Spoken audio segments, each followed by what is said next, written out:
นี้ตอนเช้าบรรยากาศตอนเช้าอยู่เมืองเซแฟน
มื้อนี้ออกพากันออกล่าหายางเล่นหมอหน่อยหาวเป็นหาวคนยาง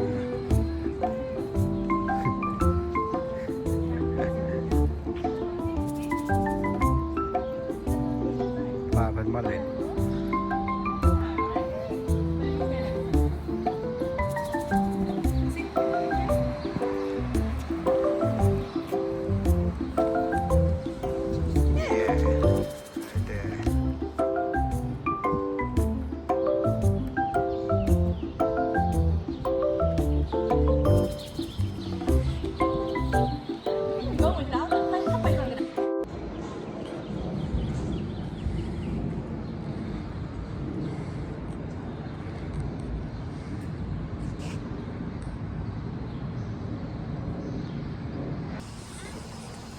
ครบทีมแล้วบัดนี้เตรียมพร้อมลุยลุยลุย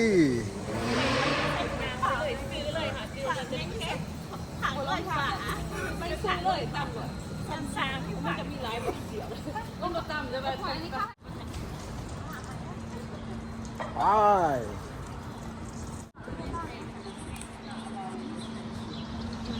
หัวหน้าทีมเด้อนี่เสือเขียวนี่หัวหน้าทีม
สถานะอยู่สัตว์ฟาร์มชื่อช่วงนี้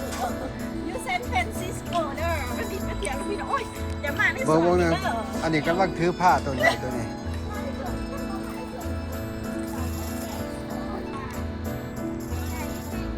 โอ้แห้งดีใจแล้ว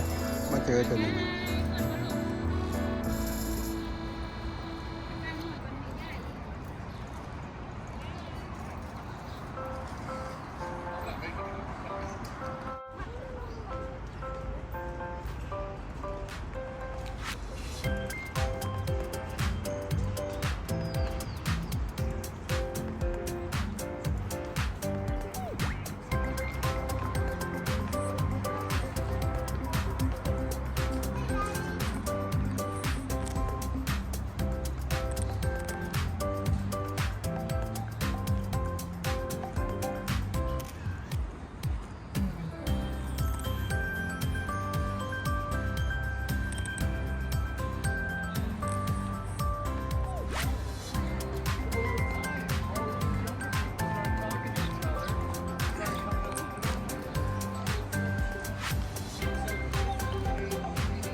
ส่วนจุดนี้ก็คือสวนสาธารณะอยู่ที่กลางเมืองของ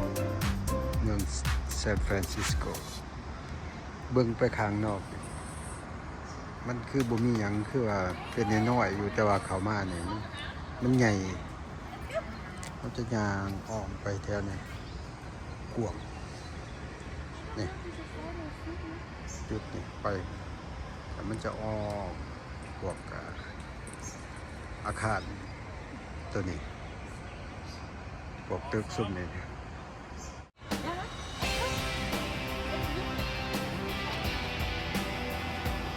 พรมเย็นดี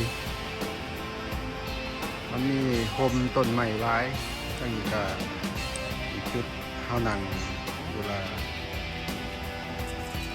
อากาศร้อนก็เป็นแบบในโฮมต้นไม้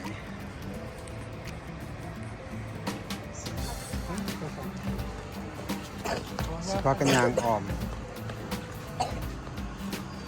ยางเมื่อก่อนเลยไปรอบๆนี่บริเวณใจกลางเมือง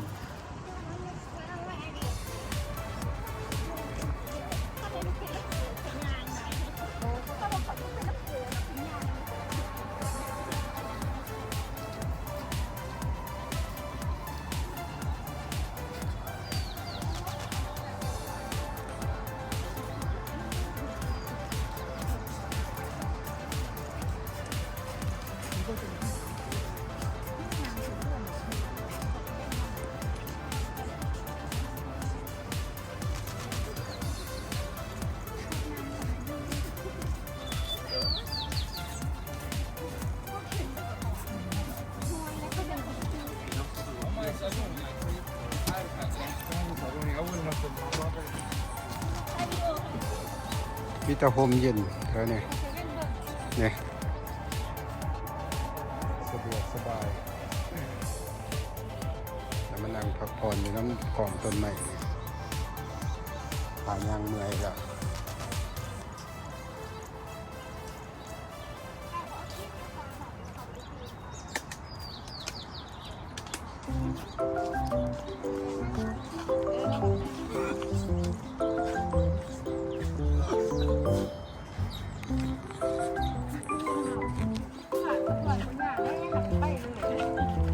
ตัวเล็กนี่หาวเป็นหาวยังหาวอยู่นี่บ่มีเมื่อยนะ จะม่วนแห้งบ่เนี่ยเอา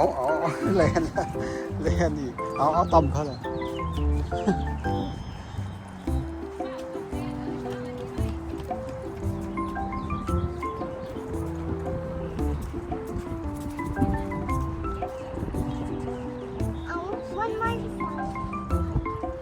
ยัง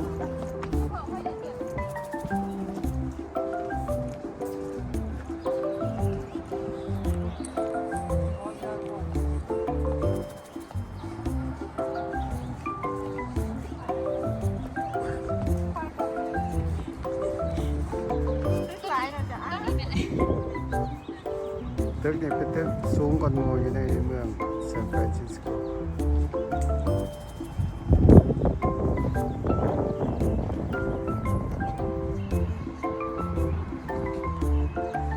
10 องศาเบิ่งทั่วเมืองซานฟรานซิสโกนี่จุดนี้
Me and Anna, you go. Me and Anna will go. I think go 3. I'll go with Anna. and I don't know ไปแล้วไปแล้วไปแล้ว Okay, okay. 1, 2, 3, 4. Go ahead. Go ahead.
See the purple dot, but it's like I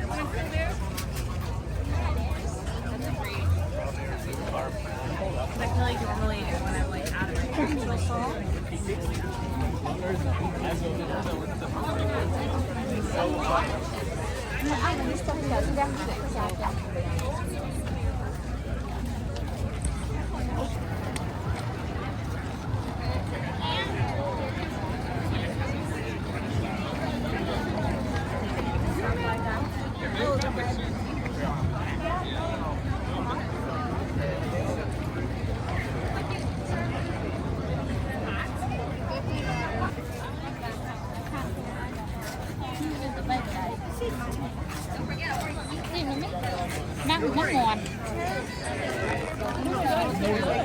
Like, I'm wearing leggings under here. I get cold so easily. บ้านเขาเอิ้นคอนคนนั่ง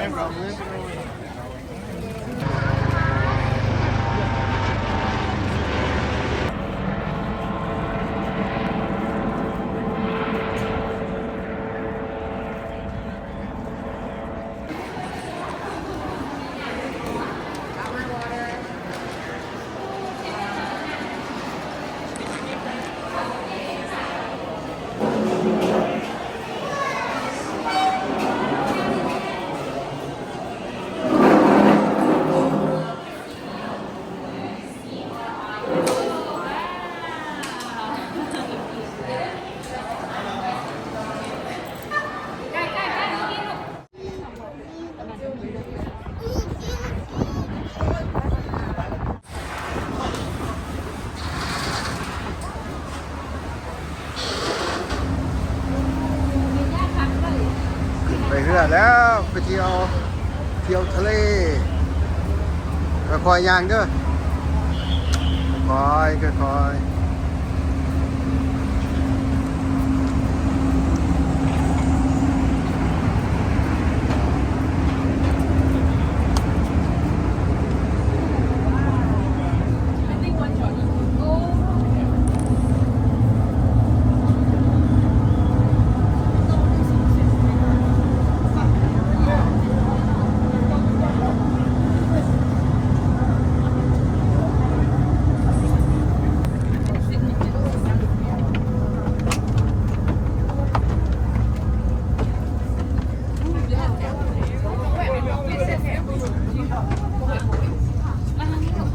ไป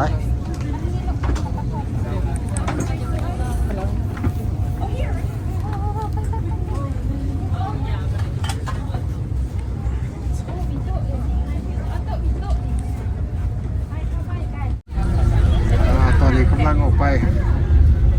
แล้ว เ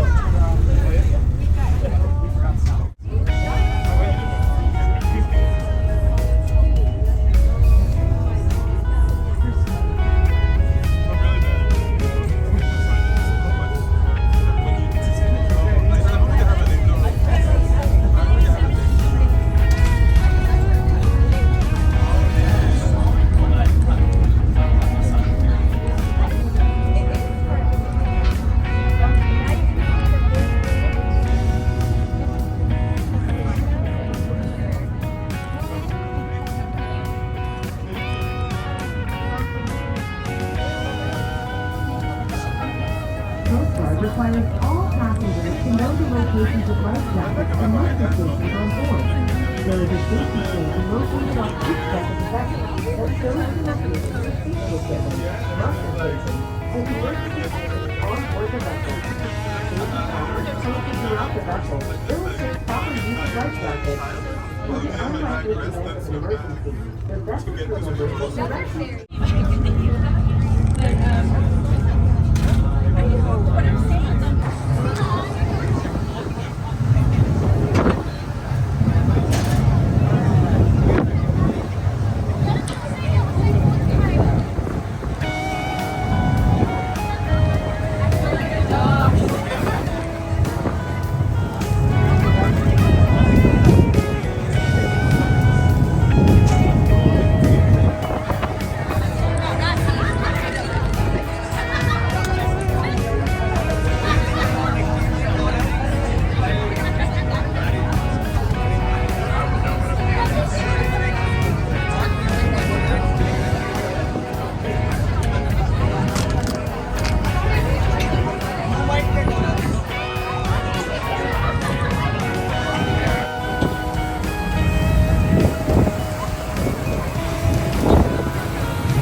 他就是偶尔跑出来玩一玩，他有专门直说的地方。最近呢，所有人住在船上这个岛上最多的。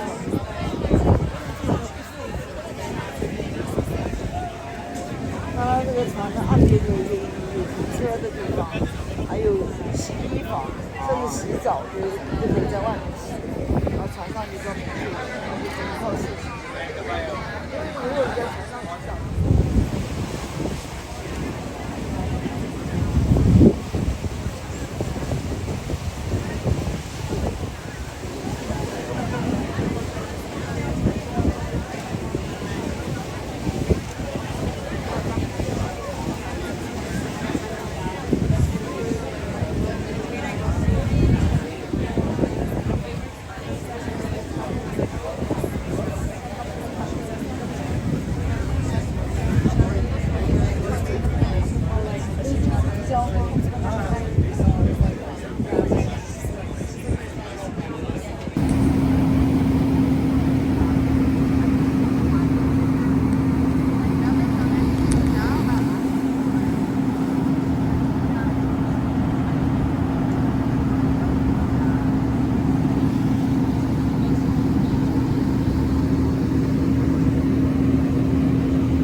tampa essa pai.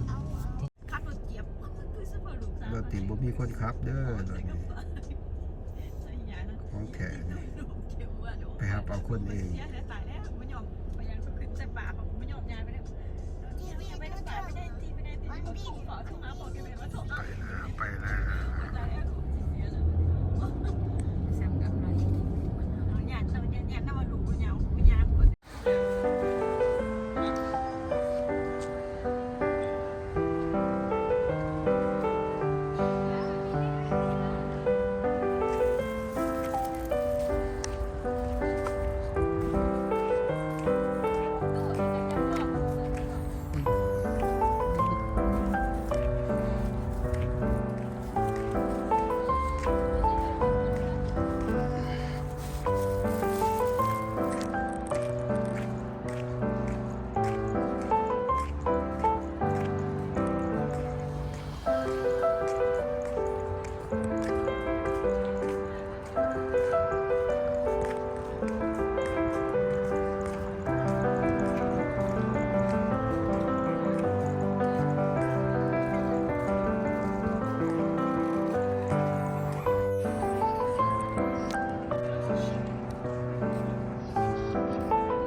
ఏదో ఒకటి ట్రై చేయు అంతే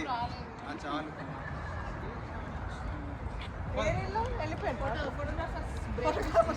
ఫోటోలు ఇస్తున్నారు. వీళ్ళు భలే ఉన్నారు photographers without people photo తీసుకున్నారు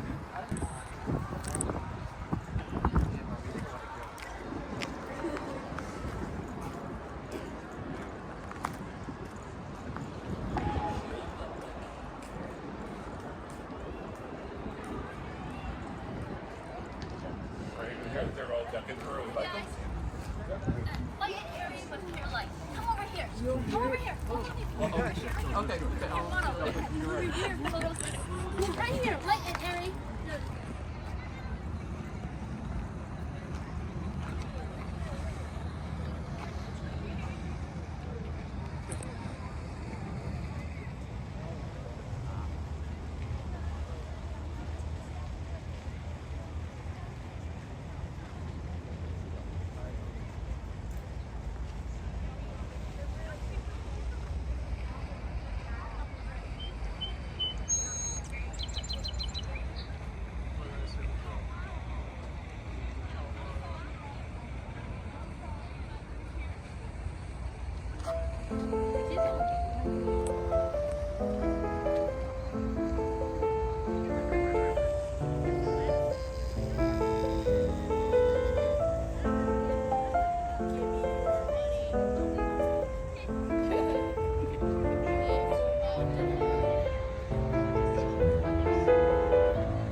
จีนเขาบ่อยนะเนี่ยคุณผู้ชมเตาหน่อย ว้าว